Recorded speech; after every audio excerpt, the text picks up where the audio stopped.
Hello, this is Earl Nightingale. I want to talk here about how you can learn to speak with strength and effectiveness.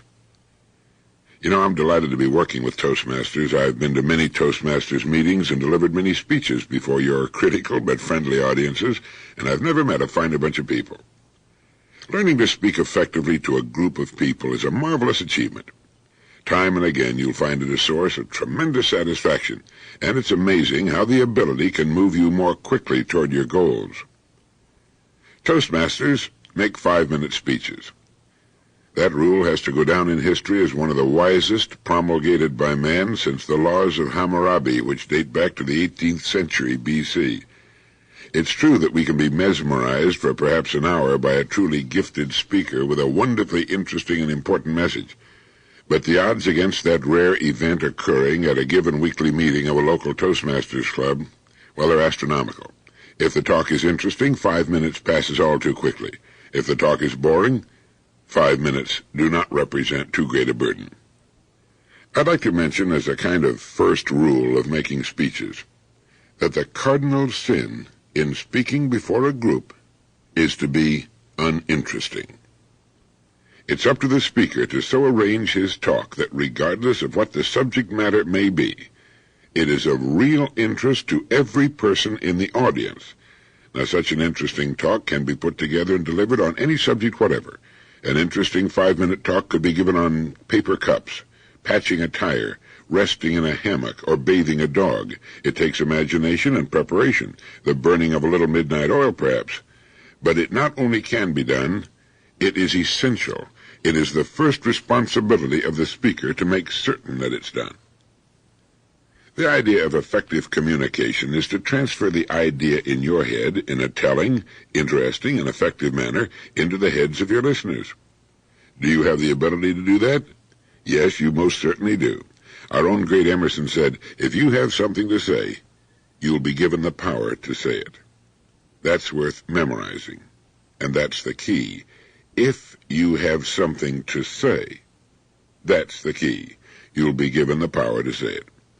You have a subject, a picture in your mind, and you want to transfer it step by step as a building is moved from your mind to the minds of others. When the process is complete, you want your listeners to have the same picture you have.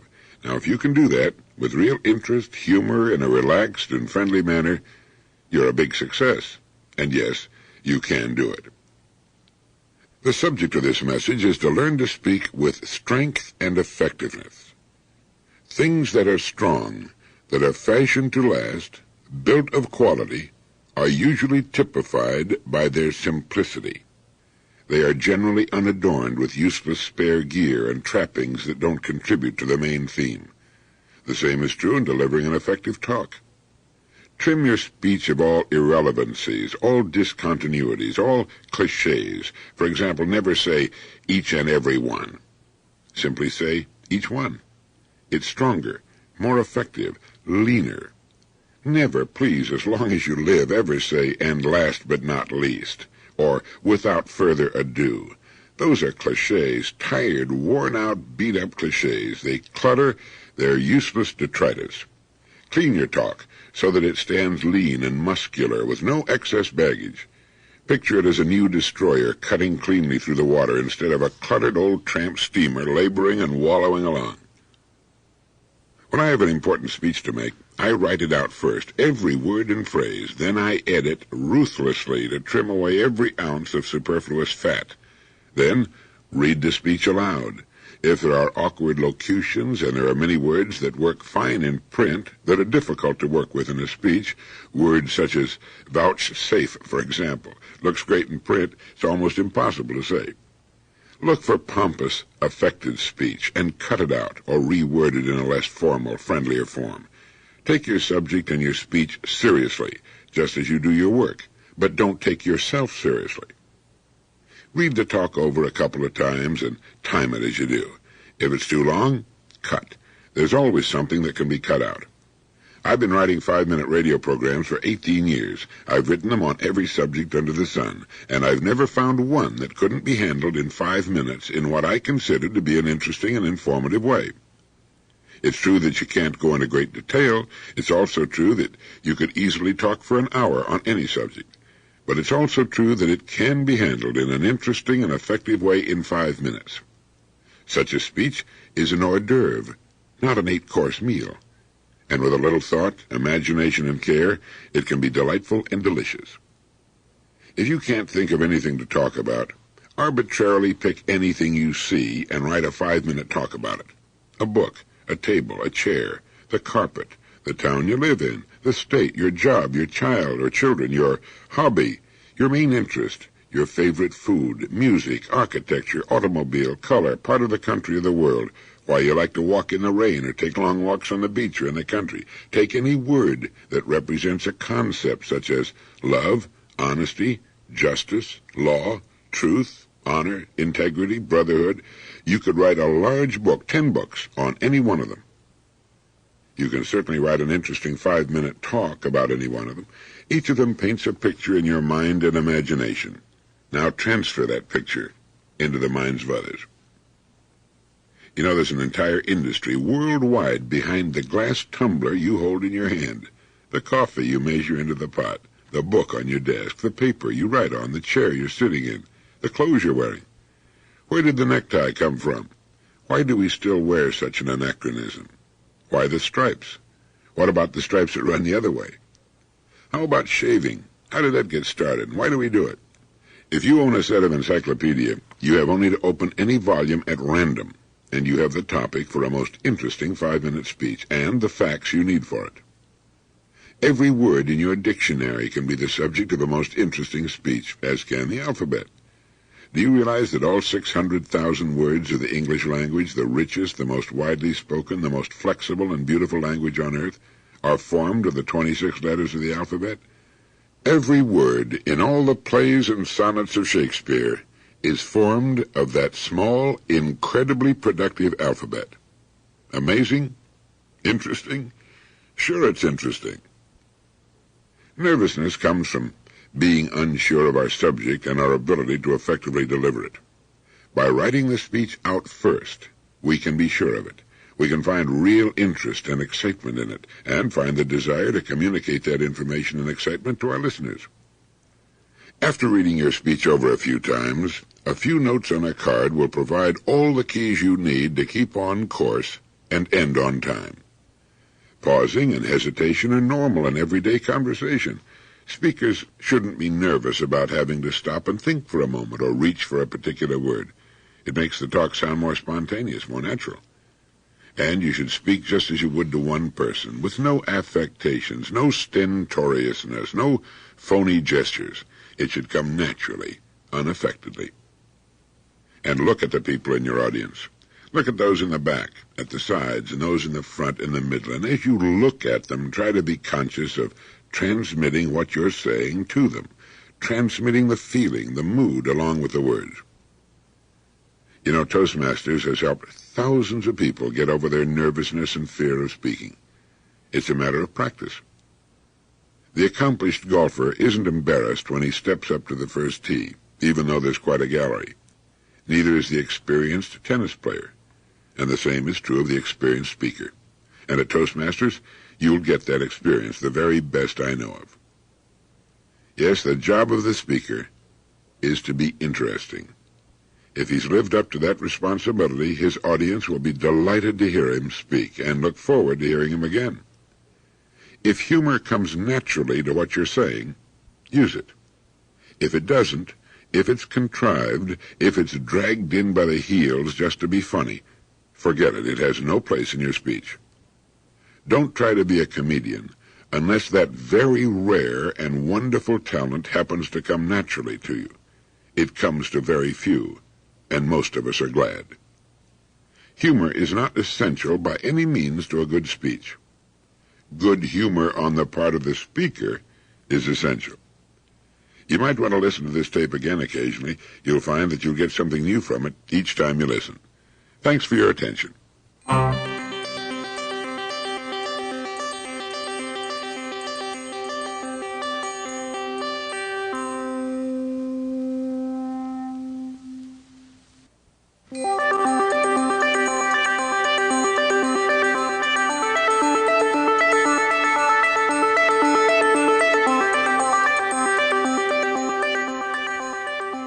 Let's talk about how to be more creative. Becoming more creative as a person is one of the most valuable things we can do. It will add profits to our business, to us personally, and it will richly enhance our lives for the rest of our lives.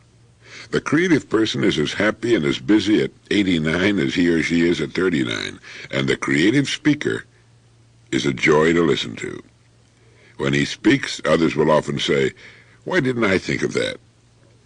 The important thing for all of us to remember is that we're all creative. It's as natural in children as breathing, as running and playing. But as we grow older, especially in our kind of highly technological society, our natural creativity is curbed and pushed under the surface. Ours is a pragmatic society, and we tend to forget that everything we use, everything we enjoy that's been produced by man was once the creative inspiration of a single human being. Imagination is, quite literally, everything. And the more we can do to keep our imaginations alive and our creative quotients high, the more interesting our lives will be and the more interesting we'll be as persons. Our creativity lies just below the surface of our conscious minds, and there are ways to pump it up to the surface.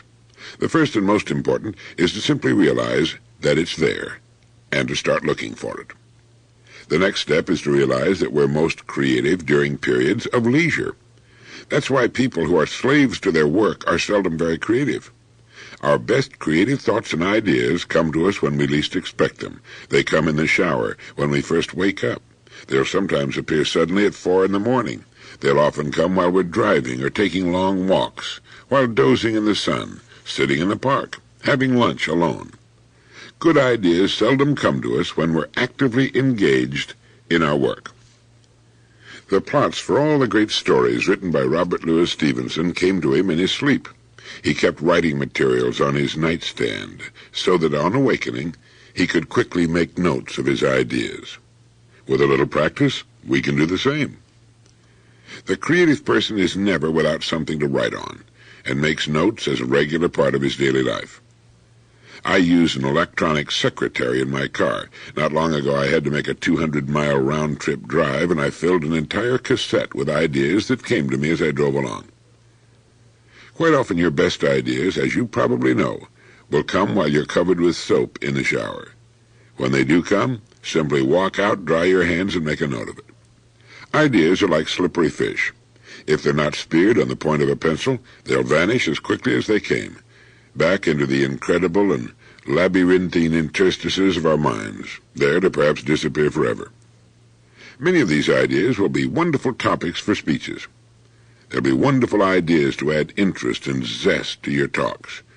But there will also be exciting and better ways to do what you do for a living, for earning more money, and they'll come as answers to knotty problems. Problems are things that are looking for solutions.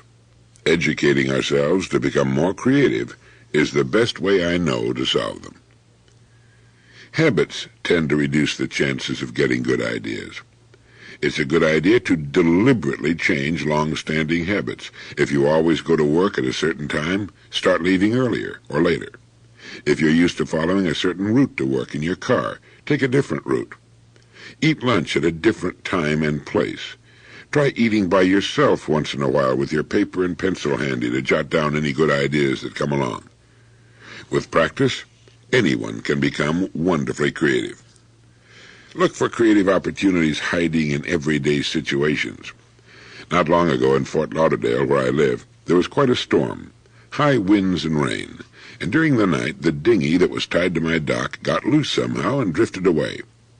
We found it several days later. A friend had seen it floating aimlessly, and he'd rescued it for us. The next day, lying by the pool, a wonderful idea came to me. A series of children's stories about a little dinghy that gets blown far to sea in a storm. Then, talking with my 11-year-old son about it, we came up with more than 20 ideas for stories. The dinghy's name is Rinky Dink, and we had it lost in the Sargasso Sea, in the South Pacific, in the Bahamas, at the South Pole, a whole series of children's stories I'm now working on in my spare time, all because of a storm and a lost dinghy. Lurking in every problem there is a corresponding opportunity. Forming the habit of thinking creatively about problems instead of simply worrying about them can have wonderful and quite profitable results. Creativity is in itself a wonderful subject for a whole series of speeches. How, for example, many of the world's greatest ideas and solutions to problems came to people during moments of leisure. Newton saw the apple fall while resting, and that triggered his discoveries. All happened during a quiet afternoon. Einstein got the theory of relativity while recuperating from a cold in bed. And you and I can get our ideas, the most interesting and profitable of our lives, during otherwise unproductive times. A great creative idea you get while driving to work can be worth more than 30 years of 8-hour days. And there is nothing in the world you and I can do that is more important than learning to develop our creative powers.